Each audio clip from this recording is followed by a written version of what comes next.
फिर अचानक बिना कुछ कहे कर्टिस ने उसे अपने करीब खींच लिया, बिना कुछ समझाए, बिना ये पूछे कि वो ठीक है या नहीं। यहाँ तक कि जब क्लोई ने पीछे किसी आदमी को छिपते हुए देखा, तब भी उसे समझ नहीं आया कि कर्टिस क्या करने वाला है। उसे सोचने पर मजबूर होना पड़ा कि क्या वो लोग इतनी धीमी आवाज में हो रही उनकी बात सुन भी पा रहे हैं। अब आर्चड्यूक आसानी से माफी मांग सकता था, क्लोई को अपनी बाहों में लिए हुए। उसे पता था कि क्लोई गुस्से में है, लेकिन वो कह रहा था, अपनी 3 ख्वाहिशों में से एक यूं ही मत बर्बाद करो। क्लोई बस अपनी बहन लिया की बात दोहरा रही थी, जो हमेशा कहती थी, अगर किसी चीज को ज्यादा जमा कर रखो तो वो बेकार हो जाती है। इस बात पर दोनों हंस पड़े, और क्लोई की ऐसी शख्सियत देखकर कर्टिस उसे कभी छोड़ नहीं सकता था। वो कैसे किसी आर्च डचेस को राजा के सामने अकेला छोड़ देता, जब उसे पता था कि वो बोलते ही हमला झेलेगी। चाहे वो एडमिरल विक्टर हो या कोई और, कर्टिस को अब अपने सारे दांव खेलने होंगे। क्लोई को उसकी बातें ऐसे लगीं जैसे वो उसकी हिफाजत करने वाला है, लेकिन असल में कर्टिस ने कसम खाई थी कि वो क्लोई को अपने भाई के लिए चारा बनाकर नहीं छोड़ेगा, चाहे उसे ग्लिंट्रो ही क्यों न जाना पड़े। क्लोई को यकीन नहीं हुआ कि वो बातें उसके लिए कही गई थीं। उसे लगा जैसे ये किसी और के लिए कही जा रही हों। बाकी लोग भी सुन रहे थे, और जब उन्होंने देखा कि दोनों एक दूसरे को समझ रहे हैं, तो उन्होंने एक दूसरे को और कसकर गले लगा लिया। अब भी निगरानी में रहते हुए क्लोई ने मजाक में कहा कि ब्रिगेडियर जनरल को एक घुटने पर झुकना चाहिए ताकि उनका रिश्ता असली लगे। कर्टिस जानता था कि उसके कपड़े गंदे हो जाएंगे, लेकिन उसे कोई परवाह नहीं थी। क्लोई के साथ रहते हुए वो कभी नॉर्मल बर्ताव करता ही नहीं था। जिस तरह उसने उसके जाल में आकर प्रतिक्रिया दी, उन शब्दों ने उसे भीतर तक झकझोर दिया और भावनाओं से भर दिया। लेकिन ये सब मायने नहीं रखता था। कर्टिस ने वो सब बिना सोचे समझे किया, जैसे उसने पूरी तरह अपने जनरल की ट्रेनिंग आत्मसात कर ली हो। अब उन्हें हाथ पकड़ लेना चाहिए। आखिर सबको पता है कि वो शादीशुदा हैं, शर्माने की कोई जरूरत नहीं। आर्चड्यूक शॉनबर्ग ने चौथी बार राजा के आदेश को अनदेखा किया कि लेफ्टिनेंट क्लोई को बर्खास्त किया जाए, लेकिन उसे फर्क नहीं पड़ता था कि वो 5वीं या 6ठी बार भी ऐसा करे। इवाना परिवार के राजकुमार के तौर पर उसके पास एक कानूनी अधिकार था कि वो राजा का विरोध कर सके। राजा अपनी पत्नी पर बैंक्वेट संभालने की जिम्मेदारी नहीं छोड़ सकता था। उसे डर था कि वो सब गड़बड़ कर देगी और दोनों की बेइज्जती होगी। ये कोई मामूली डिनर नहीं था, ये एक राजनयिक समारोह था, और आर्च डचेस को रॉयल गार्ड की लेफ्टिनेंट की तरह ही रहना था। इवाना के शाही सैन्य नियमों के अनुसार वो कर्टिस के आदेशों का पालन करता था। उसने ये नहीं नकारा कि वो राजकुमार के रूप में अपना कर्तव्य निभाएगा, लेकिन केवल सैन्य अनुशासन की सीमाओं के भीतर। अभी राजा कुछ नहीं कर सकता था, क्योंकि ऐसा करने से मामला और भड़क जाएगा, और क्लोई की वो बात भी सच साबित हुई कि उसे राजा के आगे हड्डी की तरह फेंक दिया जाए। लेकिन तब कर्टिस राजा का गुस्से से लाल चेहरा कैसे देख पाता? उसे लगा कि क्लोई के साथ कल जो गले लगना हुआ, वो बस किसी पल भर के सुख की प्रतिक्रिया थी। शायद कर्टिस उसे इसके लिए बोनस भी दे दे और साथ में शॉपिंग पर ले जाए या कुछ ऐसा ही। राजा के साथ बातचीत खत्म होने के बाद कर्टिस निकलने के लिए मुड़ा, तभी पीछे से आवाज आई, वापस मत आना। अब जबकि हालात ऐसे थे, उसके पास बस एक ही काम बचा था, राजा को पूरी तरह पागल कर देना। लेकिन कर्टिस का अच्छा मूड ज्यादा देर तक नहीं चला, क्योंकि कुछ बेवकूफों से टकरा गया और सब गड़बड़ हो गई। वो सब बातें कर रहे थे कि मिस्टर क्लीन वॉरियर कर्टिस ने किसी और का हाथ छुआ, और वो भी क्लोई अब्बिन्स का एक बड़ा उल्लंघन। तभी वहां लेफ्टिनेंट ओजा डुबॉस और कॉर्पोरल सारा डीथॉर्न आए उनका स्वागत करने।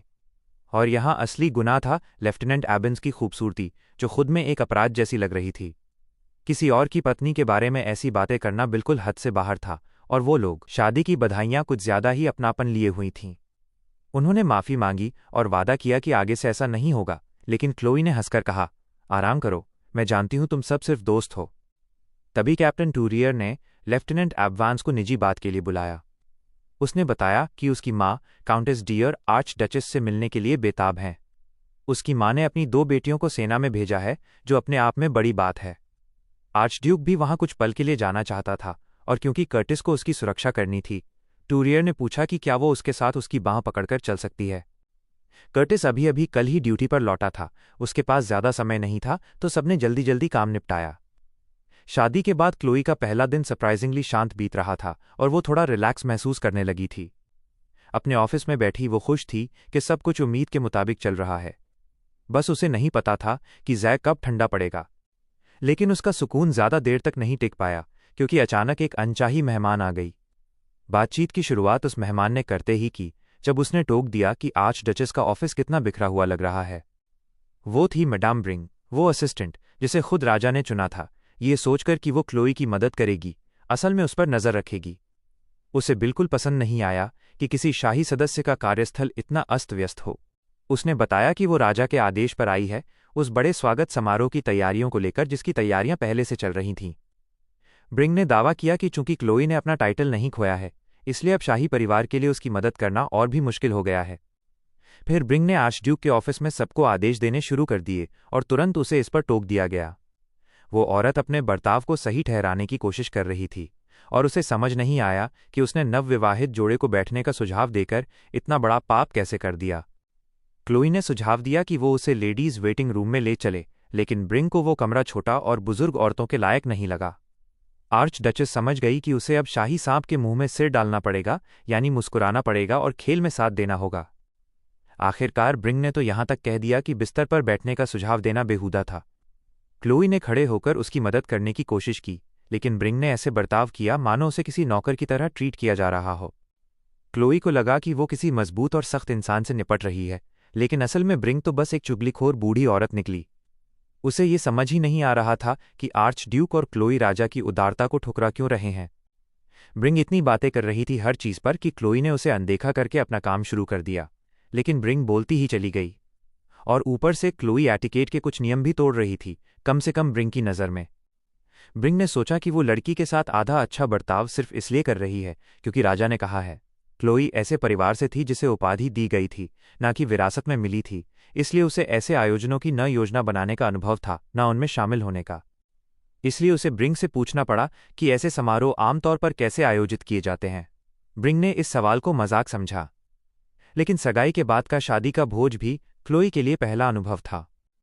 ब्रिंग ने क्लोई की इस स्वीकृति को शर्मनाक बताया क्योंकि क्लोई दरबार में तीसरे स्थान पर थी, लेकिन क्लोई को इसमें कुछ गलत नहीं लगा। ब्रिंग ने समझाया कि ऊंचे पद के साथ ऊंची अपेक्षाएं आती हैं। आखिर एक शासक को सब कुछ पता होना चाहिए और कुछ न जानना अपमान है। इसीलिए वो अब क्लोई से इतने सवाल कर रही है क्योंकि राजा ने उसे भेजा है ताकि वो क्लोई को उसकी उम्मीदों के लायक बना सके। अब से मैडम ब्रिंग का लक्ष्य था क्लोई को एक असली शासक बनाना, चाहे वो कितना भी कठिन क्यों ना हो। क्लोई ने एक बात सीखी कि बड़े लोग हर काम खुद नहीं करते। आखिर वो महत्वपूर्ण और अपूरणीय होते हैं और उन्हें सिर्फ वही काम करने होते हैं जो सच में अहम और अपूरणीय हों। मतलब ये कि बाकी सारा बोझ तुम नीचे वालों पर डाल दो। राजमहल में अब क्लोई को छोटे मोटे काम करने की जरूरत नहीं थी, अब वो उन ग्रंट कामगारों में नहीं गिनी जाती थी। रॉयल बैंक्वेट का आयोजन एक बड़ा और अहम काम था और जाहिर है इस पूरे इवेंट की जिम्मेदारी क्लोई लेवबर्ग को ही दी गई। लेकिन दिक्कत ये थी कि शुरू से लेकर अंत तक सब कुछ खुद करना अब उसके दर्जे के लायक नहीं था। मतलब साफ था, अब ऐसी ट्रेनिंग और जिम्मेदारी संभालना मैडम ब्रिंग का काम था। ट्रेनिंग शुरू हुई और सबसे पहले काम था ये समझना कि पार्टी का असली मकसद क्या है और कौन कौन वहां जरूर होना चाहिए। असल में ये दावत ग्लिंट्रैंड देश के साथ कूटनीतिक रिश्ते की 28वीं सालगिरह मनाने के लिए रखी गई थी। तो न्योते भेजने थे ग्लिंट्रैंड की डेलीगेशन को और उनसे जुड़े हर व्यक्ति को। हमारे लोकल बड़े घरानों में थे काउंटेस एनेल और उनके पति बैरन लेब्लॉन्क, विक काउंटफ्लर और उनकी पत्नी रिहाना परिवार और बैरन वॉर्स। इन सबको हाथ से लिखे हुए बेहद खास निमंत्रण भेजने थे जिनमें 28 साल की दोस्ती की तारीफ होती, और वो भी पूरा हैंडरिटन यानी हाथ से लिखा हुआ। समस्या ये थी कि क्लोई को तो बस रॉयल फॉन्ट में लिखना आता था, वही आधिकारिक लिखावट। तो अगर कोई दूसरा अफसर उसी फॉन्ट में उसके लिए लिख भी दे तो किसी को शक नहीं होगा। साथ ही अब उसे सारे नोबल्स के चेहरे याद करने थे। शादी से पहले तो उसने उनके नाम याद कर लिए थे, लेकिन अब उसे सीखना था कैसे विदेशी कुलीनों का सही तरीके से अभिवादन करना है। मैडम ब्रिंग ने सिखाया, पीठ सीधी रखो, कमर मत झुकाओ, बस दायां घुटना थोड़ा मोड़ो और बायां पैर पीछे रखो। क्लोई तो हैरान रह गई, मैडम ब्रिंग झुकने की कला में कमाल की एक्सपर्ट थीं। फिर क्लोई को एक मोटी किताब दी गई पिछले 20 सालों के हर बैंक्वेट के रिकॉर्ड्स की। उसने लेफ्टिनेंट नॉयल को शुक्रिया कहा और उसे पूरा यकीन था कि ये सब उसने खुद हाथ से लिखा है। क्लोई इतनी प्रभावित हुई कि उसे वो लगभग देवदूत जैसा लगा। इसी बीच आर्कड्यूक ने बताया कि वो खुद भी रॉयल आर्काइव्स में जाने वाले हैं क्योंकि राज्य के मामलों का रिकॉर्ड बहुत जरूरी होता है। क्लोई को समझ नहीं आया कि वो ये सब क्यों बता रहे हैं, क्योंकि उसे तो यकीन था कि सब कुछ पहले ही नॉयल ने कॉपी कर लिया होगा। लेकिन आर्कड्यूक ने कहा, अब तारीफ बंद करो और कम से कम एक पत्र याद करने की कोशिश करो। क्लोई झल्ला गई, बोली, आप तो बस परेशान करने के लिए पैदा हुए हैं। जरा नॉयल से सीखिए जो किसी को ओवरटाइम नहीं करवाता। और फिर वो वहां से चली गई कुछ सीखने की कोशिश में। उधर जब आर्कचेस झुकने की प्रैक्टिस कर रही थी तब मैडम ब्रिंग ने एक सवाल पूछा जो उसे काफी समय से परेशान कर रहा था। क्या तुम्हारा पहले वाला रवैया सच में विनम्रता और ईमानदारी था? क्लोई ने साफ कहा, नहीं। फिर मैडम ने समझाया कि वो सच में उसकी मदद करना चाहती हैं, वरना अगर चाहती तो गलत सलाह देकर उसे राजा के सामने मूर्ख बना सकती थीं। मैडम ब्रिंग अपने काम को जिम्मेदारी से निभाती हैं, उन्हें शिष्टाचार और मर्यादा का पूरा ज्ञान है। वो सच में उसकी मदद कर रही हैं, दिखावा नहीं कर रहीं। ये सुनकर क्लोई ने उनसे माफ़ी मांगी, क्योंकि उसने महसूस किया कि ब्रिंग तो बस अपना काम ईमानदारी से कर रही थीं।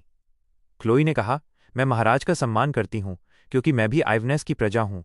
लेकिन ब्रिंग को समझ नहीं आया कि वो कहना क्या चाहती है। असल में क्लोई कहना चाहती थी, आपको यहाँ भेजा गया है ताकि आप मुझे उस रूप में ढाल सकें जो एक सच्ची शासक के योग्य हो। अब बारी थी रॉयल डांस लेसन्स की, और मानना पड़ेगा, शुरुआती होने के बावजूद क्लोई ने काफ़ी अच्छा कर लिया था। वो अपने काम की ड्यूटी पर थी और वक्त बहुत कम था, लेकिन मैडम ब्रिंग उसे किसी शर्मनाक हालत में नहीं पड़ने देना चाहती थी। दोनों के बीच बहस होते होते रह गई, और चूंकि बात गलती की थी, उसने सारा दोष आर्कड्यूक पर डाल दिया और कहा, जाओ उससे बात करो, मुझसे नहीं। लेकिन हिज ग्रेस कर्टिस उस वक्त किसी भी तरह के स्कैंडल से बचने की पूरी कोशिश कर रहा था। मैडम ब्रिंग ने बताया कि कल दोपहर उसने खुद रॉयल आर्काइव्स से रिसेप्शन सेरेमनी का पूरा प्रोटोकॉल निकाला था। इससे साफ हो गया कि वो रिकॉर्ड्स लेफ्टिनेंट नॉयल ने तैयार नहीं किए थे, और नॉयल का वहां आना इस बात का सबूत था कि वो ड्यूक के आदेश पर आया था। जनरल को उम्मीद नहीं थी कि क्लोई उसे डिसग्रेस तक कह देगी, लेकिन उसने अपनी जिम्मेदारी का हिस्सा मान लिया। आर्कचिस को पता था कि उसने सब कुछ सुन लिया है, लेकिन वो समझ नहीं पा रही थी कि वो हमेशा सबसे ज़रूरी वक्त पर ही क्यों आ जाता है। डिप्लोमैटिक बैंक्वेट शुरू होने से पहले एलेनर्स मीटिंग बाकी थी और वक्त ख़त्म हो रहा था। क्लोई की कोई राय नहीं पूछी गई, सबने खुद ही फैसले ले लिए और उसके ऑफिस के वक्त में ही आर्कचिस की ट्रेनिंग शुरू कर दी। मैडम ब्रिंग की ट्रेनिंग का रिजल्ट दिखाने का दिन उम्मीद से कहीं जल्दी आ गया। आज था एलेनोराज गैदरिंग और क्लोई की ऑफिशियल डेब्यू का दिन। उनके हिज हाइनेस खुद पहुंचे और उन्हें टेबल के सबसे ऊपर की सीट दी गई। मेहमानों में एक थी लेफ्टिनेंट थियोडोरा टोनियर, सारा टोनियर की बड़ी बहन जिसने कर्टिस के अधीन काम किया था। उसकी सीट पहले से तय थी और जैसे ही वो बैठी मीटिंग शुरू हो गई। क्योंकि मार्क्विस फ्लैंडर्स नहीं आया, इसलिए वो सबसे सम्मानित सीट पर बैठी। और दूर खड़ी थी आर्कचिस की पुरानी नेवी साथी और उसकी सबसे करीबी दोस्त लॉरा लागोटियोक्लू। सालों बाद उनकी मुलाकात हो रही थी। लॉरा ने पूछा, तुम्हें याद है मैं कौन हूं? और बहुत खुश हुई जब क्लोई ने उसे पहचाना। लॉरा ने नेवी छोड़ दी थी, शादी कर ली और विकाउंट गोटियर परिवार का हिस्सा बन गई। अब वो पूरी तरह अपने परिवार को समर्पित थी। उसके पति को लगा कि घर पर रहना उसके लिए ठीक नहीं, इसलिए उसने सलाह दी कि वो इस गैदरिंग में चले जाएं। दोनों इतनी करीबी दोस्त थीं कि उन्होंने नेवी में एक साथ भर्ती ली थी पैसों के लिए। उन्होंने वादा किया था कि चाहे कुछ भी हो जाए, उनकी दोस्ती हमेशा बनी रहेगी। क्लोई का शुक्रिया मानने के बाद लॉरा ने बस उसका पहला नाम लिया, जो कि मिलिट्री में बिल्कुल गलत माना जाता है। लेफ्टिनेंट क्लोई को उसका ये कैजुअल रवैया अच्छा नहीं लगा, क्योंकि आर्मी में रैंक से बुलाना ज़रूरी होता है। लेकिन मैडम ब्रिंग ने समझाया कि एलेनोराज गैदरिंग अलग होती है। वहाँ वो कोई सीनियर लेफ्टिनेंट नहीं बल्कि आर्च डचेस बर्ग है, और अगर कोई उसे अनादर दिखाए तो वो सिर्फ उसके परिवार नहीं बल्कि रॉयल फैमिली का अपमान होगा। क्लोई ने समझ लिया कि वो वहाँ सिर्फ आर्कचिस की नहीं बल्कि आइवेंस की शान और गौरव की रक्षा के लिए थी। इसलिए उसने तय किया कि वो किसी निजी संबंध पर भरोसा नहीं करेगी जब इतनी अहम बात दांव पर हो। क्लोई की बातों में सच्चाई थी और वो चाहती थी कि सब उसकी बात समझें, कोई फेवरेटिज्म नहीं चलेगा। उसकी पुरानी दोस्त लॉरा भी उसकी बात का गहरा मतलब समझ गई और बहस नहीं की। वो चाहती थी कि क्लोई समझे कि वो बस उसकी मदद करना चाहती है, चाहे वो दोस्ती की वजह से ही क्यों ना हो। किसी ने सुझाव दिया कि लेडी फेल्पिन कुकिंग की जिम्मेदारी संभाल ले, क्योंकि उसे अनुभव है। साथ ही उन्हें स्टाफ असाइनमेंट भी तय करने थे, जो क्लोई के लिए बहुत ज़्यादा था। क्लोई ने सोचा, अगर थियोडोरा ना होती तो अब तक सब कुछ बिखर गया होता। शायद थियोडोरा को आर्क डचेस होना चाहिए था। क्लोई को बस फैसले लेने थे, और उसे लगा कि सब उसके कारण बहुत मेहनत कर रहे हैं। आदर्श रूप से ये काम प्रिंस की पत्नी या फ्लैंडर्स की मार्क्विस को संभालना चाहिए था, लेकिन कौन जानता है कि राजकुमारी आएगी भी या नहीं। रिसेप्शन बहुत जल्दी आने वाला था। मेहमानों की सूची बहुत लंबी लग रही थी और उसे उन सबका स्वागत करना था। सामाजिक कौशल बहुत ज़रूरी थे, और अगर उनकी रॉयल हाइनेस को कठिनाई होती तो असेंबली के लोग उनकी मदद करने का वादा कर चुके थे। लेडी मिस भी मीटिंग में थी और वो लगातार क्लोए पर ताने मार रही थी। मीटिंग चलती रही। लेडी ऑन और क्रेयॉन को फर्नीचर चुनना था और बाकी हम लोग हॉल को सजाने का काम संभालने वाले थे। काम बांट दिए गए और सब लोग अपने अपने काम में लग गए। क्लोए, उसकी दोस्त लॉरा और थियोडोरा ने टेबलवेयर चुनना शुरू किया, खासकर रंग पर ध्यान देते हुए। वे बात कर रही थीं कि कैसे दिवंगत क्वीन मिल्ड्रिड की शादी पिछले राजा से होने के कारण नए रिश्ते बनाना मुश्किल हो गया था, और जब से रानी का निधन हुआ उन्हें चिंता थी कि सफ़ेद टेबलवेयर को मौत से जोड़ा जाएगा। क्लोए के लिए सफ़ेद रंग रानी की वेडिंग ड्रेस जैसा था, लेकिन राजा शायद सफ़ेद को मंजूरी नहीं देगा, और क्योंकि उनकी लीडरशिप नौसेना से थी, उन्होंने नीले टेबलवेयर पर विचार किया ताकि नौसेना के प्रभाव को दर्शाया जा सके। क्लोए को उच्च समाज बहुत थकाऊ लगता था, जहां हर किसी के अपने एजेंडे होते थे और सबकी बातें पहले से रिहर्स की हुई लगती थीं, जैसे लेडी मिस यहां सिर्फ आर्क डचेस में खामियां निकालने आई हो। अब लॉरा ज़्यादा नेटवर्किंग करने की कोशिश कर रही थी क्योंकि क्लोए अब आर्क डचेस बन चुकी थी। और फिर थी थियोडोरा, सबसे रहस्यमयी। वो मदद कर रही थी, लेकिन उसमें कोई गर्मजोशी नहीं थी। ये सिर्फ इसलिए नहीं था कि वो सामाजिक ड्रामा में नहीं पड़ना चाहती थी, बल्कि कुछ और था। मैडम ब्रिंग ने उसके विचारों को तोड़ा, कहा कि खुद आर्कड्यूक उससे मिलने आए हैं। जाहिर है आर्कड्यूक के पास उसके लिए कोई ज़रूरी संदेश था और वो खुद उसे ले जाने आए थे। आर्कड्यूक अंदर आए, किसी को अभिवादन नहीं किया और सीधे क्लोए के पास गए। किसी से कुछ कहे बिना उन्होंने उससे चलने को कहा। क्लोए बहुत खुश थी। वो इतनी थक गई थी कि एक पल भी और रुकना नहीं चाहती थी। उसने थियोडोरा से अलविदा कहा और वादा किया कि बाकी मुद्दों को वो खुद संभाल लेगी। अब नृत्य सीखने का समय था। मैडम ब्रिंग उन्हें सिखा रही थी, लगातार जल्दी करा रही थी और टेम्पो बढ़ा रही थी। जब क्लोए ने पूछा कि उन्हें क्या बात करनी थी, तो उन्होंने उसे खींचकर बाहर ले गए। उन्होंने कहा कि एक नौकरानी भाग गई है, लेकिन वो बस एक बहाना था। नृत्य के दौरान उन्हें अपने सर्विस के समय में पैदा हुई गलतफहमियां दूर करने और उन पलों के बारे में बात करने का काफ़ी वक्त मिला जब वे एक दूसरे से जलते थे। नृत्य करते हुए आर्कड्यूक ने क्लोए को पास खींचा और पूछा कि क्या वो उससे जलती है। क्लोए ने कहा नहीं, लेकिन सब कुछ जानते हुए उसने कहा कि कम से कम ऑफिसर टॉर्नियर से तो जलन मत करना, क्योंकि वो जानता था कि गार्ड में 2 औरतों को पटाने की कोशिश करना हद से ज़्यादा था। क्लोए सोच रही थी, क्या होता अगर वो सर्विस में शामिल ही न होती, या अगर सारा या थियोडोरा रिटायर हो जाती। आर्कड्यूक ने पूछा कि वो क्या सोच रही है, और क्लोए ने कहा कि जो नौकरानी भागी थी उसके साथ बहुत बुरा बर्ताव हुआ था। जब वह अकेला था उसने दर्जनों सहायकों को बदल दिया, और ऐसा व्यवहार तो विद्रोह को न्योता देने जैसा है। मैडम ने उन्हें ज़्यादा देर बात नहीं करने दी। वो हमेशा उन्हें धकेलती रहती थी, आराम करने का एक पल भी नहीं देती थी। नृत्य इतना तेज था कि क्लोए बार बार अपनी फूली हुई ड्रेस में ठोकर खा रही थी। वो कर्टिस पर चिल्ला रही थी कि उसने उसे ड्रेस पहनाई, और उसने उसे याद दिलाया कि वो खुद भी बस नौकरानियों को ही देख लो, वे भी अपनी चौकसी नहीं छोड़ सकती थीं। मैडम ब्रिंग उनके लिए और काम निकालती जा रही थी, लेकिन क्लोए ने बात करने के लिए थोड़ा समय निकाल लिया, और इस बार वो यह जानने के लिए उत्सुक थी कि उस दिन आर्कड्यूक और टॉर्नियर ने क्या बात की थी।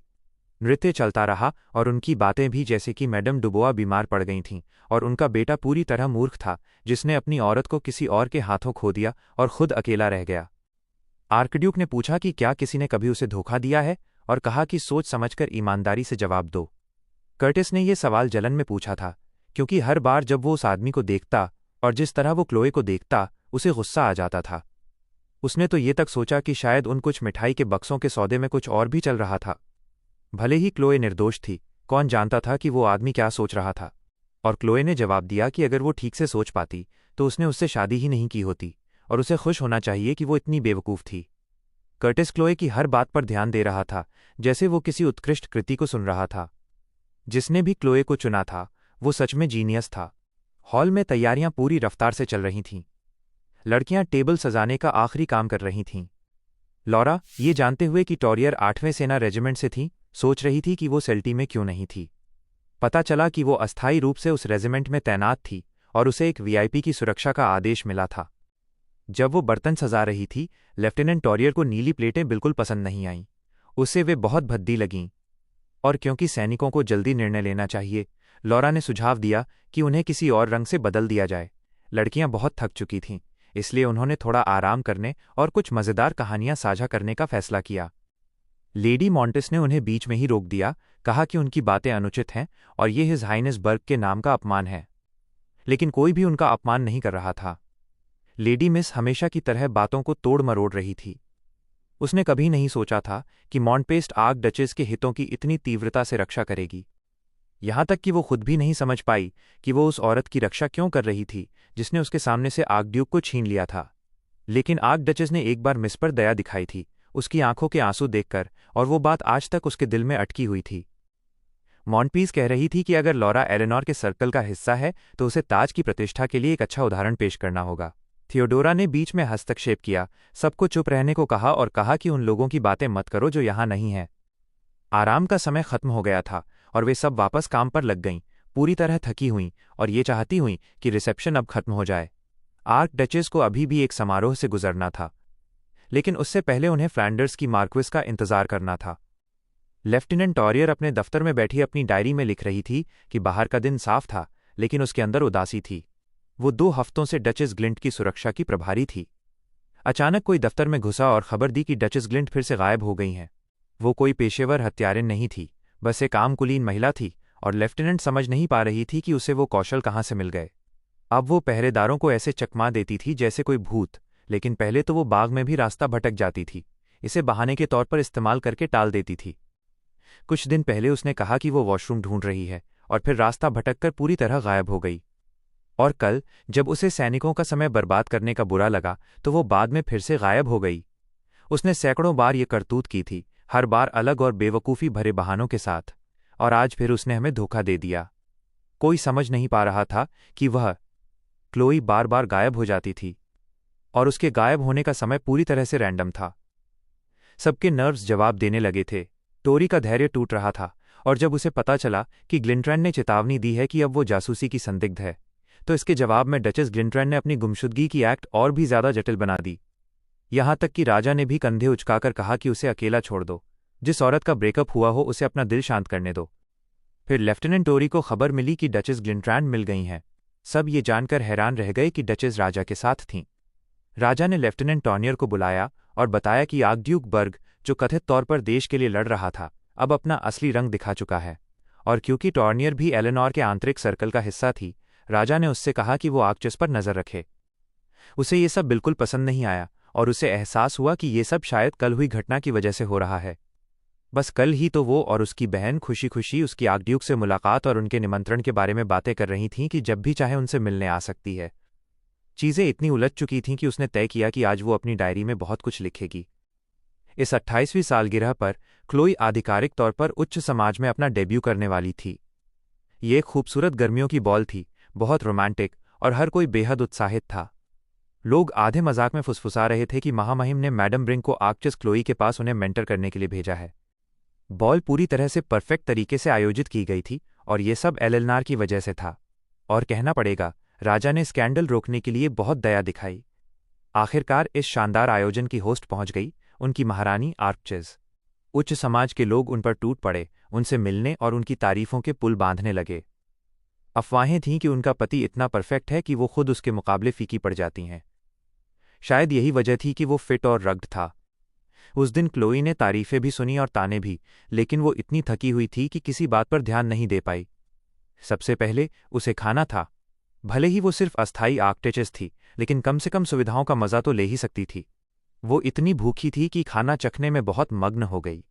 क्लोई को आर्कड्यूक के तानों से नफरत थी। आखिर आर्कड्यूक के काम में खाने की मनाही तो नहीं थी। जब बाकी लोग दिखावा कर रहे थे कि वे ध्यान दे रहे हैं, क्लोई ने मौका पाकर कर्टिस से अपनी बात साझा की। उसने कहा कि उसने कभी उम्मीद नहीं की थी कि शादीशुदा जिंदगी कम व्यस्त होगी, और उम्मीदों को टूटने से बचाने के लिए उन्हें बढ़ते काम के बोझ और खाने के लिए न मिलने वाले समय से निपटना होगा। ये सुनकर सबने उन्हें कॉमेडी डुओ कहना शुरू कर दिया। तब क्लोई ने मेहमानों की तरफ मुड़कर बताया कि कर्टिस कैसे उसे परेशान करता था।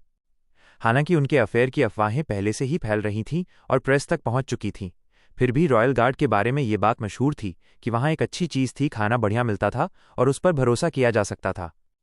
लेकिन अब जब वो आर्कचेस बन गई है तो उसे खाने का भी वक्त नहीं मिलता, और ये उसके लिए बहुत ज़्यादा हो गया था।